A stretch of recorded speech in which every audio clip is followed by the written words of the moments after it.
వాక్యం ద్వారా బలపరచడానికి మన మధ్యకు శక్తివంతమైన సందేశాన్ని అందించడం మన మధ్యకు ఇచ్చేస్తుండగా దైవజనులు గట్టిగా చప్పట్లు కొడుతూ దేవుని మహిమపడతాం.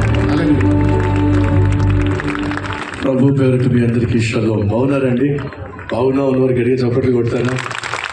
చాలా సంతోషం. 10 సెకండ్స్ ఉంచగలనా అండి? ఒకసారి నేను ట్రై చేశాను కావాలని చెప్పి. ఒకరోజు క్యాండిల్ తెచ్చుకొని ఆ క్యాండిల్ పైన నా వేలు పెట్టి అసలు ఎంతసేపు ఉంచుకోవాలో చూద్దామని చెప్పి అలా పెట్టా. 1, 2, 3వ సెకండ్కి చేసేసాను. అలాగా ఒకవేళ మీరు నాకంటే గొప్ప బలవంతులైనట్లయితే 10 సెకండ్లు పెట్టండి. ఒకసారి పరీక్షించుకోండి. కారణం చెప్తాను వినండి. ఒక ఖూనీకోరు, ఒక దుర్మార్గుడు, ఒక దొంగ జైలుకు వెళితే అనారోగ్యంతో ఒక వ్యక్తి హాస్పిటల్కి వెళితే ట్రీట్మెంట్ అయిపోయిన తర్వాత, వైద్యం అయిపోయిన తర్వాత హాస్పిటల్ నుంచి బయటకు వస్తాడనేటువంటి విశ్వాసం ఉంది. కాలేజీ చదువు నిమిత్తమో, ఉద్యోగ నిమిత్తమో, ఒక పట్టణానికో, ఇతర దేశానికో మీ అబ్బాయి వెళ్ళాడు అనుకోండి. ప్రతిరోజు మీ అబ్బాయిని చూసుకుంటారు, కానీ ఇప్పుడేమో ఇతర దేశానికి వెళ్ళాడు. వాడికి నమ్మకం ఉంది, మీకు నమ్మకం ఉంది. ఏంటంటే చదువు అయిపోయిన తర్వాత మళ్ళీ నేను వచ్చేస్తా, అమ్మ నాన్నతో పాటు ఉంటా, నమ్మకం ఉంది. ఉద్యోగ రీత్యా భార్యను బిడ్డలను విడిచిపెట్టి ఇతర దేశాలకు వెళ్ళే భర్తలు ఉంటారు, భార్యలు ఉంటారు. వాళ్ళకి ఒక నమ్మకం ఉంది. ఏమిటంటే ఉద్యోగ పీరియడ్ అయిపోయిన తర్వాత నేను తిరిగి వచ్చేసి నా భార్య బిడ్డలతో ఉంటాను, నమ్మకం ఉంది. అనగా జైలుకి వెళ్ళిన వాడికి నమ్మకం ఉంది, బయటకు వస్తానని. హాస్పిటల్కి వెళ్ళిన వాడికి నమ్మకం ఉంది, బయటకు వస్తానని. ఇతర దేశాలకు వెళ్ళిన వాడికి నమ్మకం ఉంది, మళ్ళీ వచ్చి మా వాళ్ళతో నేను ఉంటానని. కానీ సహోదరం, ఒకసారి నువ్వు కనుక క్రీస్తు అనుగ్రహించే క్షమాపణ పొందుకోకుండా, రక్షణ పొందుకోకుండా నరకంలో అడుగు పెట్టావు అనుకో, నరకానికి ప్రవేశ ద్వారం ఉంది కానీ నరకానికి బయటకు వచ్చే మార్గము లేదు. 3 లేక 4 సెకండ్లు క్యాండిల్ పైన నువ్వు వేలు పెట్టలేవే, ఆ బాధ తట్టుకోలేవే. మరి నీ శరీరం అంతా కాలిపోతూ ఉంటే ఎంతసేపు తట్టుకోగలవు? ఆర్థిక సమస్యల వల్ల, కుటుంబ సమస్యల వల్ల, అనారోగ్య సమస్యల వల్ల, అప్పుల సమస్యల వల్ల వచ్చినటువంటి ఒత్తిడిని తట్టుకోలేక, అవమానాన్ని తట్టుకోలేక, బాధను తట్టుకోలేక కొంతమంది ఏం చేస్తారంటే పెట్రోల్ పోసేసుకొని, కిరోసిన్ పోసేసుకొని ఆత్మహత్య చేసుకునే ప్రయత్నం చేస్తారు. మీరు గమనిస్తూ ఉంటారు, కొన్నిసార్లు ఈ వీడియోస్ చూస్తూ ఉంటాం. ఆ విధంగా మీద కిరోసిన్ పోసేసుకొని చేసుకున్న తర్వాత వాడు ఆ బాధ భరించలేక రోడ్డంతా దొరిలేస్తూ ఉంటాడు. ఎందుకంటే ఆ మంట నుంచి బయటపడాలని ప్రయత్నం చేస్తాడు. స్వచ్ఛందంగా తానే కాల్ చేసుకున్నాడు, కానీ ఆ మంట భరించలేక తానే ఆర్పుకునే ప్రయత్నం చేస్తాడు. దొరుకుతాడు, ఎట్టిగట్టిగా అరుస్తాడు, కాపాడండి అంటాడు. వినండి, అతని శరీరం కాలిపోవడానికి, తగలిపోవడానికి 10 నిమిషాలు పడుతుందేమో, ఆ తర్వాత చచ్చిపోతాడు. సో 10 నిమిషాల్లో ఆ శరీరం కాలి, ఆ మంట తన శరీరాన్ని కాలి చేసినప్పుడు అతను స్పృహ లేకుండా పడిపోతాడు, చచ్చిపోతాడు. సో 10 నిమిషాలు బాధ. కానీ నరకంలో వెళితే అరగంట సేపు కాదు, 1 రోజు కాదు, 1 వారం కాదు, 1 నెల కాదు, 1 సంవత్సరం కాదు, 10 సంవత్సరాలు కాదు, 100 సంవత్సరాలు కాదు, 1000 సంవత్సరాలు కాదు, 10,000 సంవత్సరాలు కాదు. అమ్మా అయ్యా దయచేసి విను, దానికి ముగింపు లేదు. ఒక్కసారి నువ్వు నరకంలో అడుగు పెట్టావు అని అంటే బయటకు వచ్చే ఛాన్స్ లేదు. కాలిపోవడం తప్ప, కాలిపోతూ ఉండిపోవడం తప్ప బయటకు వచ్చే ఛాన్స్ లేదు. ఇదంతా నేను గమనించి, ఇదంతా నేను ఆలోచన చేసి, అసలు నరకానికి వెళ్ళిన వాడు ఆ బాధ తట్టుకోగలడా అని చెప్పి క్యాండిల్ తెచ్చుకొని ఆ క్యాండిల్ వెలిగించి అసలు ఎలా ఉంటుందో బాధ చూద్దామని నేను ఆ వేలు పెట్టా. తట్టుకోగలరా మనిషి అని చెప్పి 3-4 సెకండ్స్కి నా వేలు తీసేసాను. ఎందుకంటే భరించలేకపోయాను. ఆ బాధ భరించలేని సమయంలో నేనేం చేశానో తెలుసా అండి? తిన్నగా దేవుని దగ్గరికి వెళ్ళి మోకాల మీద పడి ఈ ప్రశ్న వేశాను కన్నీళ్లతో. ప్రభువా, నిజంగా నరకము అనేది ఉందా?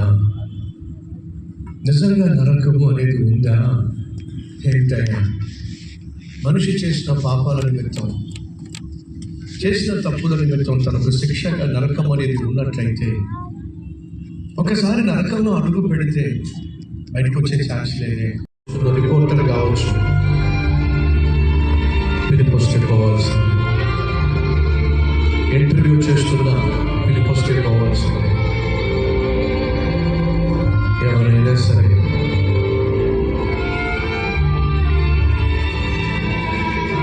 కానీ ఎక్కడికి పోతాం?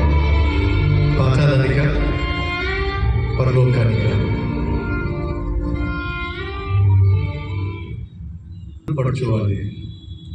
మరణానికి వయసుతో సంబంధం లేదు, ఆడమగ తేడా లేదు, ధనవంతుడు పేదవాడని వ్యత్యాసం లేదు, కులంతో పట్టింపు లేదు, ప్రాంతాన్ని అసలు పట్టించుకోదు, చిన్న పెద్ద భేదం లేదు.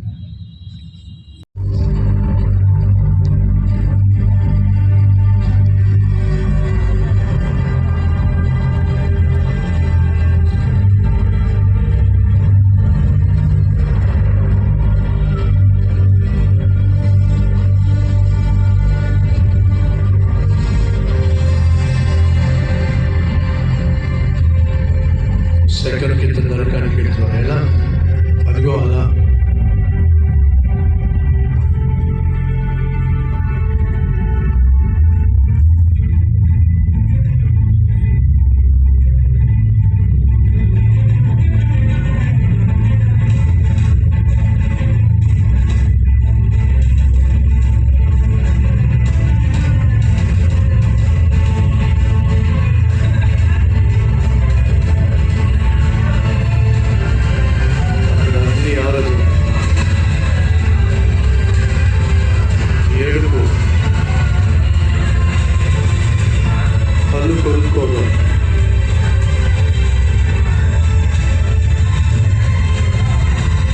అరుపులు, కేకలు,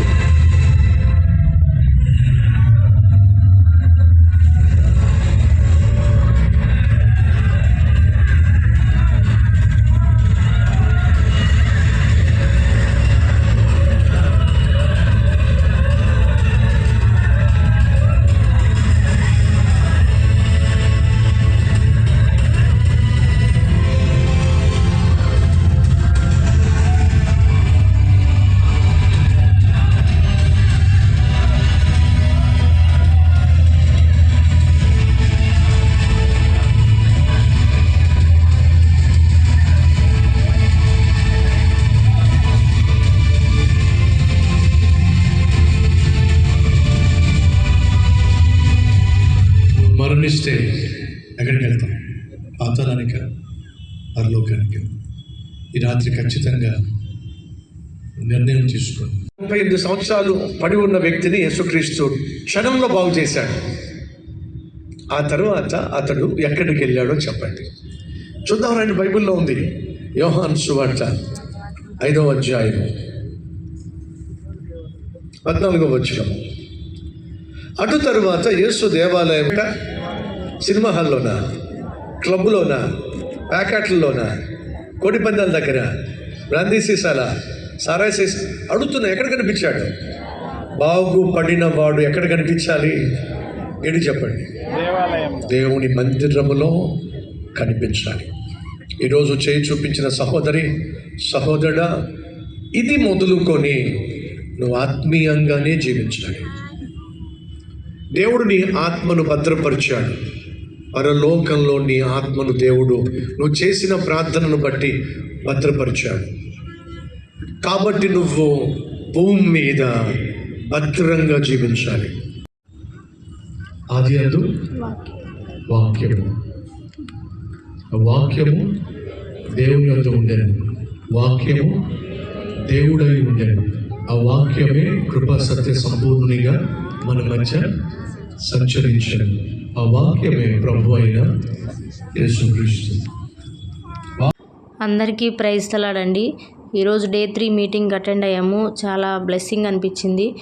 ఈరోజు మెయిన్ ఆయన మాట్లాడినటువంటి, దైవజనులు మాట్లాడినటువంటి అంశం ఏంటంటే నరకం ఉందా అనేటువంటి అంశాన్ని తీసుకొని చక్కగా ఎగ్జాంపుల్స్తో కొన్ని వీడియోస్ చూపిస్తూ చెప్పారు. ఈ మాటలు విన్నప్పుడు నిజంగా నాకైతే నా హృదయంలో చాలా బాధ అనిపించింది. మన అయిన వారు, మనం ప్రేమించేవారు ఇంకా ఎందరో రక్షణ లేని స్థితిలో ఉన్నారు. వారందరూ రక్షించబడాలని మనం ఆశిద్దాం, ప్రార్థన చేద్దాం, వాళ్ళకి సువార్తను ప్రకటించాలని మనం నిర్ణయించుకోవాలి అనేటువంటి విషయాన్ని తెలుసుకున్నాను. మరి ముఖ్యంగా ఈ యొక్క వీడియోస్ నేను అప్లోడ్ చేశాను, వినండి జాగ్రత్తగా.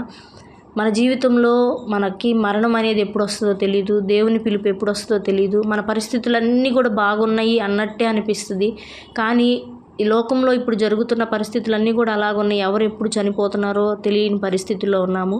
అయితే మన దేవుడు ప్రేమ కలిగిన వాడు. ఎంత పాపపు స్థితిలో ఉన్నా, రక్షణ లేని స్థితిలో ఉన్నా ఆయన దగ్గరికి వెళ్ళి విరిగి నలిగిన హృదయంతో మన హృదయాన్ని ఆయనకు అప్పగించినట్లయితే మన పాపాలని అన్నిటినీ కూడా ఆయన తీసివేసి ఆయన రాజ్యంలోనికి మనల్ని ఆహ్వానించే వారిగా ఉన్నారు. మరి ఒక ఎగ్జాంపుల్ కూడా చెప్పారు. ఏంటంటే ఒకరోజు మరి పరలోకానికి వెళ్ళినప్పుడు ఒక వ్యక్తి తెల్లని వస్త్రాలు వేసుకొని ఆ పరలోకపు ద్వారం దగ్గర నిల్చున్నప్పుడంట ఒక తెల్లని వస్త్రాలు వేసుకున్నటువంటి వ్యక్తి వచ్చి, నన్ను లోపలికి పోని, పరలోకంలోకి నేను వెళ్ళాలి, మీరు దారికి అడ్డులేండి అంటే ఆయన ఏం మాట్లాడకుండా ఉన్నాడంట. ఇతను అన్నాడంట, ఏంటి నేను పోవటానికి నాకేం అడ్డుంది, నేను ఈ లోకంలో ఉన్నప్పుడు, భూలోకంలో ఉన్నప్పుడు నేను ఒక సంఘంలో ఒక పెద్దని, అలాగే నేను సంఘానికి ఎంతో పరిచర్యకి మనీ పరంగా హెల్ప్ చేశాను, అలాగే నా వలన ఎన్నో మేలులు జరిగినాయి ఎందరికో, నేను చాలా పలుకుబడి ఉన్న వ్యక్తిని అని ఇలాగూ తను ఈ భూలోకంలో చేసిన విషయాలన్నిటిని గురించి చెప్పుకుంటూ నన్ను పరలోక రాజ్యంలోనికి వెళ్ళటానికి నువ్వు దారికి అడ్డులే అని చెప్పి అక్కడ నిలబడినటువంటి వ్యక్తితో మాట్లాడుతూ ఉన్నాడంట. అయితే కొద్దిసేపటికి ఒక చిన్న పాప వచ్చిందంట. ఆ పాప వస్తే అక్కడ నిలబడినటువంటి వ్యక్తి అన్నాడంట, అమ్మ నీకోసం ఇక్కడ నిలబడ్డాను, నువ్వు లోపలికి రా అని చెప్పి ఆ పరలోక ద్వారానికి ఆ పాపను ఆహ్వానించినప్పుడు అప్పుడు అడిగాడంట, ఆ పాపను అడిగాడంట, పాప నువ్వు లోపలికి రావడానికి ఏం అర్హత ఉంది అంటే ఆ చిన్న పాప చెప్పిందంట, నేను యేసయ్యని నా నిజ రక్షకుడుగా అంగీకరించాను, ఆయన నా కొరకు ప్రాణం పెట్టాడు, నా పాపాల నిమిత్తం ఆయన మరణించాడు అనే పశ్చాత్తాపం నా హృదయంలో ఉంది అని ఆ పాప చెప్పిందంట. అంటే ఇక్కడ మనం ఎంత కలిగి ఉన్నాము, మన పరిస్థితులు ఎంత బాగున్నాయి, ఇవేమి ముఖ్యం కాదు. మన హృదయం ఎలాగుందనేదే దేవుడు చూస్తాడు. మన హృదయంలో దేవునికి స్థానం ఇచ్చామా లేదా చూస్తాడు. మనం చేస్తున్నటువంటి అవిధేయులను గుర్తించి సరి చేసుకున్నామా లేదా దేవుడు చూస్తాడు. దేవుడు ఆశించేది చాలా చిన్నదేనండి.